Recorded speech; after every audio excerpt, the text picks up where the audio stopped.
नमस्कार, लालबागची सिद्धी या YouTube channel मध्ये मी सिद्धी कदम तुमच्या सगळ्यांचं खूप खूप स्वागत करते। आता आपण आहोत लालबाग मध्ये। लालबागला गिरणगाव असं सुद्धा म्हटलं जातं। लालबागला एक सांस्कृतिक वारसा लाभलाय, त्याचप्रमाणे लालबागची खाद्य संस्कृती सुद्धा तितकीच खास आहे। लालबाग मधल्या गिरण्या आता बंद पडल्या असल्या तरी लालबाग मधली 19व्या शतकातली हॉटेल्स अजूनही इकडे आहेत। तर अशीच आपण दोन हॉटेल्स बघणार आहोत जी 19व्या शतकापासून अजूनही आहेत। तर त्यातल्या पहिल्या हॉटेलमध्ये जाऊया। हॉटेलचा पत्ता मी व्हिडिओमध्ये सांगणार आहे, त्यामुळे व्हिडिओ स्किप न करता बघा। तर चला जाऊया जयंत भेळपुरी हाऊस मध्ये या।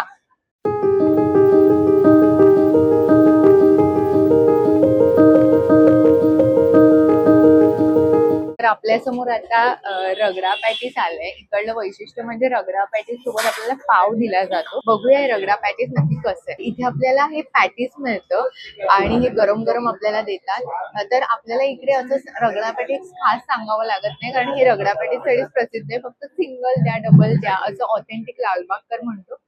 सिंगल असेल तर सिंगल रगडा पॅटीस मिळतं आणि डबल असेल तर 2 पॅटीस येतात। त्याच्यानंतर हा रगडा आहे, ही गोड चटणी आहे, ही तिखट चटणी आहे आणि त्याच्यासोबत हे चिंचेचं पाणी जे इकडलं वैशिष्ट्य आहे। त्याच्यासोबत हा कांदा, काकडी, टोमॅटो आणि पाव असं हे मिळतं। तर आता मी खाऊन दाखवते, बघूया कसं वाटतं आपल्याला हे पॅटीस। हे रगडा पॅटीस असं जरा सोडून घेते आणि आपण ह्याचं हे छान असं मिक्स करूया। थोडंसं चिंचेचं पाणी पण ह्याच्यामध्ये घालूया आणि पाव घेतलाय, हे करूया, कांद्यात बुडवूया।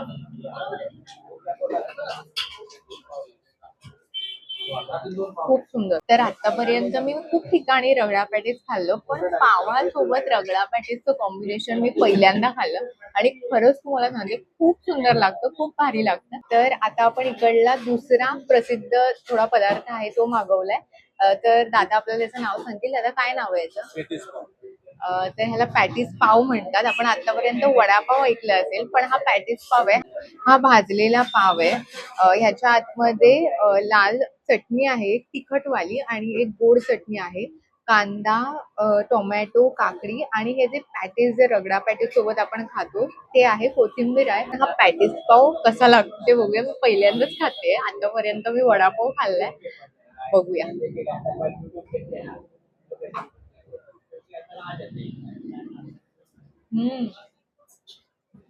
खूप सुंदर। म्हणजे वडापाव खाताना आपल्याला एक असं माइंडसेट आहे ना की पावासोबत वडाच खातात, बटाटा वडा, पण तसं नाहीये। हे कॉम्बिनेशन सुद्धा खूप छान लागतं। त्याच मी इकडे रगडा पॅटीस पाव खाल्ला, खरंच सांगते टेस्ट एकदम भन्नाट होती। ह्या हॉटेलचे ओनर आपल्या सोबत आहेत, आपण त्यांना विचारूया की इथे हे हॉटेल नक्की कधीपासून आहे, काय सांगाल काका? हे हॉटेल आम्ही 1976 पासून चालू केलेलं आहे आणि अद्यापर्यंत आम्ही इकडे ओनर आहोत आणि जी पहिली सुरुवातीला आम्ही जी टेस्ट दिलेली आहे ते आम्ही कायम राखलेलं आहे। बरोबर।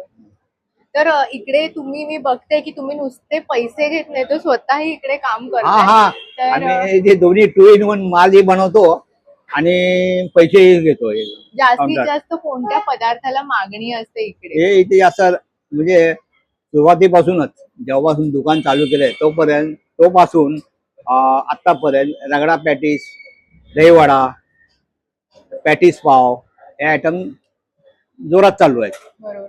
काका, म्हणजे मी आतापर्यंत फक्त रगडा पॅटीस मध्ये पाव कधी बघितला नव्हता, तर ही नक्की कोणाची संकल्पना आहे? आम्ही संकल्पना जेव्हापासून आम्ही चालू केलं ना तेव्हापासून ते आम्ही रगडा पॅटीस बरोबर पाव देतोच आहे। अच्छा।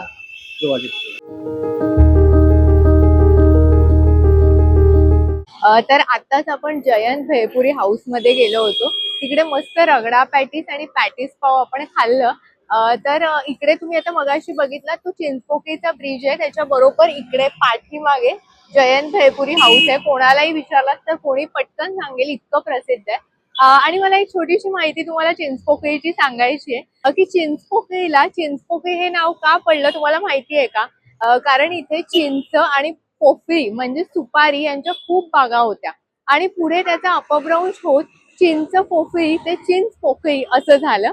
तर ही छोटीशी माहिती जी मला कळाली ती तुमच्यापर्यंत पोहोचवली। तर चला आता आपल्या दुसऱ्या हॉटेलकडे जाऊया, ते म्हणजे दाखवते या।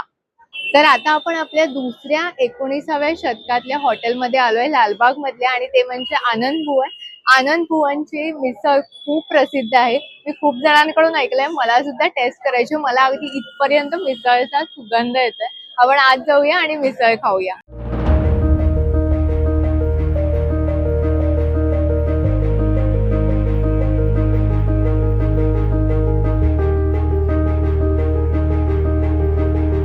तर 1954 पासून इथे हे आनंद भुवन आहे आणि मिसळसाठी तर खूप प्रसिद्ध आहे. खूप छान सुगंध येतोय. इथे मिसळ देण्याची पद्धत थोडीशी वेगळी आहे. इथे मला फरसाण नाही दिसत आहे, पण ह्या ज्या पापडी आहेत त्या आहेत, आणि आपले गाठी शेव जे असतात ते आहेत, आणि रस्सा आहे, सफेद वाटाण्याचा रस्सा, कांदा, लिंबू, पाव. त्यांनी मला असं सांगितलं की हे ह्याच्यामध्ये ओतायचं, ही छोटी डिश बाजूला ठेवायची आणि मिसळ खायला सुरुवात करायची. तर आपण पहिलं चमचे बाजूला करूया, हाताने हे असं ह्याच्यात ओतूया, बाजूला ठेवूया. गरमा गरम आहे एकदम. हे थोडस असं मिक्स करूया. त्याच्यानंतर ह्याच्यावर आपण लिंबू पिळूया, कांदा घालूया. तर आता मिसळ खायला सज्ज आहे, खाऊया.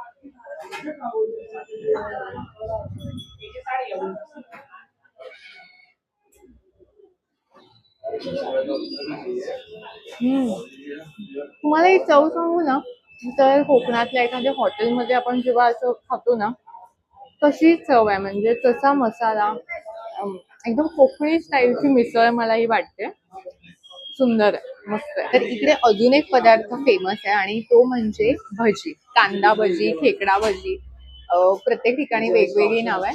तर अशी भजी आणि ही चटणी ना जरा मला वेगळी वाटते. म्हणजे जनरली आपण बघतो ना अशी लसूणची चटणी वेगळी असते, ही थोडीशी पातळ आहे. टेस्ट करून दाखवते कशी आहे भजी.